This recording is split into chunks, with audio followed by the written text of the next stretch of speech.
Hello বন্ধুরা, আজকে আবারও সানডে। আজকে ঝাল ঝাল কষা কষা চিকেনের রেসিপি রান্না করব। চিকেন রান্না করব, এই জন্য চিকেন নিয়ে নিয়েছি। কড়ার মধ্যে বেশি করে তেল দিয়ে দিলাম। আজকে কোনো আলু টালু কিছুই দেবো না। বেশ ভালো করে প্রথমে গরম মশলা, তেজপাতা, জিরা দিয়ে ফোড়ন দেবো।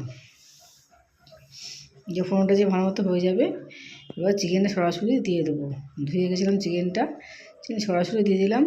এতে চিকেনটা যদি ভালো করে ভেজে নেন এই সময় তেল দিয়ে, তো চিকেনটা খুবই নরম হয়ে যাবে, খেতে খুব ভালো হবে। চিকেনটা শক্ত শক্ত হবে না।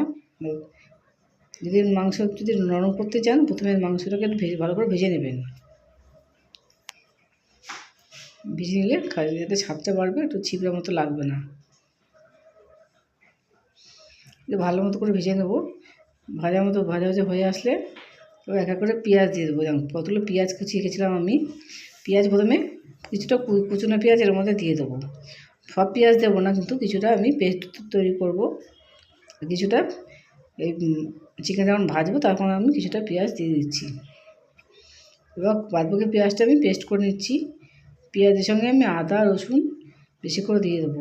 আপনারা সবাই জানেন যে চিকেনে সবসময় রসুনের ভাগটা বেশি দিতে হয়, আর আদা ভাগটা একটু কম দেবেন, তাহলে স্বাদটা ভালো হবে, ঠিকঠাক মতো ভালো রান্না হবে চিকেনটা। এর মধ্যে কিন্তু আমি এক্সট্রা করে জল দিলাম না, যেহেতু পেঁয়াজে জল থাকে সেহেতু পেঁয়াজ জলে এটা মিক্সিতে পেস্ট হয়ে যাবে। এদিকে চিকেনের মধ্যে আমি হলুদ গুঁড়ো দিয়ে আবার নাড়তে শুরু করলাম। চিকেনে সামান্য পরিমাণ জল বেরিয়ে আসবে, এতে আমি লঙ্কা গুঁড়ো দিয়ে দিলাম একবারে। আর জল দেওয়ার প্রয়োজন হবে না, যেহেতু সামান্য জল বেরিয়ে এসছে পেঁয়াজের আর চিকেনের মধ্যে কিছুটা জল বেরিয়ে এসছে। ওটা দিয়েই ভালো মতো করে কষাবো। বেশ খানিকক্ষণ ধরে ভালো করে নেড়ে কষাতে হবে। এরপর আমি যে পেস্টটা তৈরি করেছিলাম, পেঁয়াজ আদা রসুন একটু গরম মশলার মধ্যে দিয়ে দিয়েছিলাম, একসাথে পেস্ট করেছি, একবারে এটা দিয়ে দিলাম। দিয়ে আবারও ভালো করে কষাবো। এতে গ্রেভিটা বেশ ভালো মাখামাখা হবে, খেতেও ভালো লাগে, গ্রেভিটা খুব টেস্টি হবে।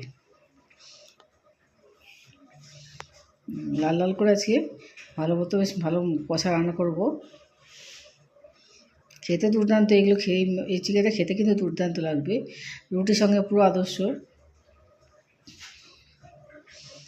নাড়তে নাড়তে চিকেনটা নরম হয়ে যাবে, এই জন্য আর এক্সট্রা করে প্রেশারে সিটি দিতে হবে না বা কিছু করতে হবে না, এমনিই নরম হয়ে যাবে। নাড়তে নাড়তে এমনি খুবই সফট হয়ে যাবে। এই নাড়াটাই আসল, ভালো করে যদি কষাতে পারেন, কষাতে কষাতে চিকেন কিন্তু খুবই টেস্টি হয়ে যায়। এবার শেষের দিকে আমি নুনটা দেবো, এখন কিন্তু নুনটা দিইনি।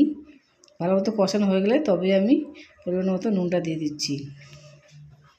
নুন দিয়ে আবার ভালো করে আবার ভালো করে নাড়তে হবে। যত ভালো করে এইটা কষিয়ে নেবেন তত ভালো খেতে স্বাদ হবে। লাইক এবং সাবস্ক্রাইব করতে ভুলবেন না। কমেন্টে আমাকে জানাতে পারেন, কেউ আপনাদের বক্তব্য আমাকে অবশ্যই বলতে পারেন।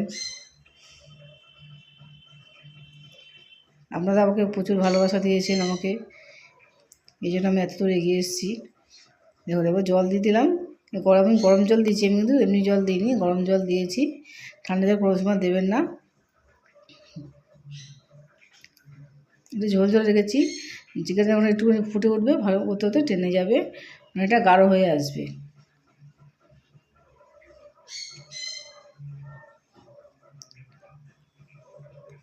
বেল আইকন প্রেস করবেন, তাড়াতাড়ি নোটিফিকেশান পেয়ে যাবেন। ভালো মতো ফুটতে ফুটতে যখন কমিয়ে আসবে তখন আমার রেডি হয়ে গেছে চিকেনটা। এই চিকেনটা কিন্তু খেতে তো দারুণ অপূর্ব। অবশ্যই বাড়িতে একবার চেষ্টা করবেন।